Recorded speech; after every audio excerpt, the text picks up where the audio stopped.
Imagine sending money from Singapore to India, and it's as easy as sending a text message. We're talking instant. We're talking super cheap. Well, that's not some far-off future concept. It is happening right now. Today, we're going to break down this revolutionary payments highway connecting these two nations, and you'll see why it matters for the rest of the world. So let me ask you, have you ever tried to send money to another country? If you have, you know the headache, right? It's slow, it's weirdly expensive, and for days, you're just kind of wondering, where did my money go? Well, what if I told you that entire frustrating experience is being completely torn down? Just take a look at this. On the left, that's the old way, the slog we all know. Transfers that take days to clear, loaded with high and, let's be honest, often hidden fees, all wrapped up in a complicated process. And on the right, that's the new reality for India and Singapore. We're talking instant, low-cost transfers all through a simple app you probably use every day anyway. The difference is, it's just night and day. So what's the engine that's driving this incredible change? Well, it's a powerful new digital connection, a payments superhighway, if you will, and it's called the UPI PayNow link. Okay, so the UPI PayNow link is basically a direct bridge. It connects two incredibly successful domestic payment systems, India's UPI, which was developed by the National Payments Corporation of India, and Singapore's version, PayNow. Think of it like a dedicated private tunnel for money that completely bypasses the old, slow, and, expensive global banking maze. And let's be absolutely clear about something here. This is way more than just a simple partnership. This is a huge deal. This marks the moment India goes from being a consumer of financial technology to a major exporter of it. The very system they perfected at home is now being rolled out on the world stage, and that has massive implications. Okay, so how does this actually feel for the person who's sending the money? The real magic here is how simple it all is for you, the user. All that incredible, complex technology on the back end is totally hidden behind an interface that feels completely effortless. You can send money instantly, and it feels just like you're paying a friend back for lunch. All you need is their mobile number, their virtual payment address, or you can even just scan a QR code. It's designed to feel exactly like you're making a payment to someone in the same city, erasing all that usual friction of international transfers. Let's just put this into perspective for a second. With the old SWIFT system, you're looking at a settlement time of, 2 to 5 days? With UPI PayNow, it's practically instant. And the fees? They go from high, and honestly, who even knows what they are sometimes, to low and totally transparent. Plus, you get full traceability, so your money never gets lost in some black hole. It's an upgrade in every single way.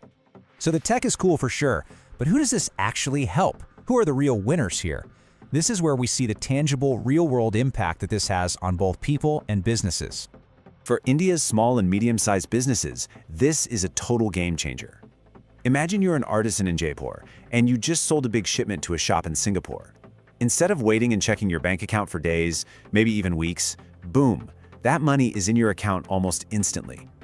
This completely transforms cash flow and cuts out those expensive middlemen that used to eat away at your profits.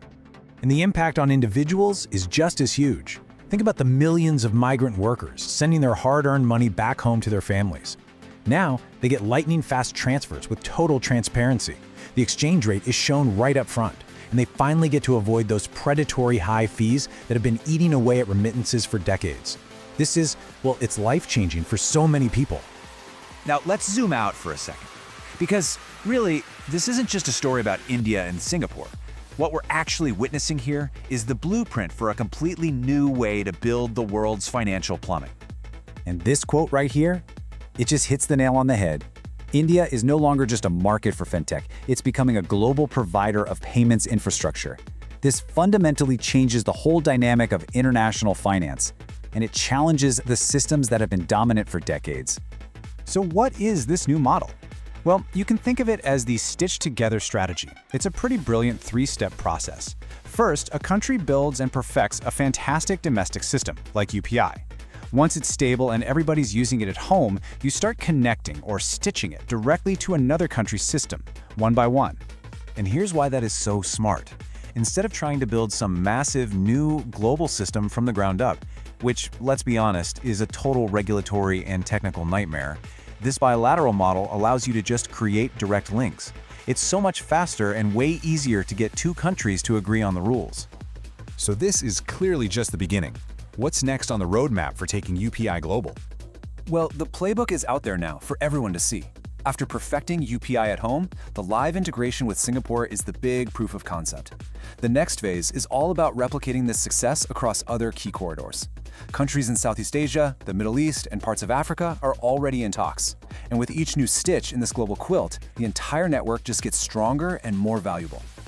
So what this all really means is that we've officially moved out of the what-if phase and into the this is happening now phase. We've moved past experiments and pilots. This is a live demonstration of how a country's own digital infrastructure can be deployed internationally to reshape global commerce in a very real, very practical way. So I'll just leave you with this question.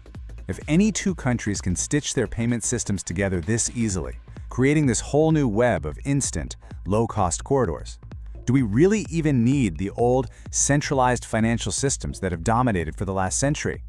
What does that future really look like?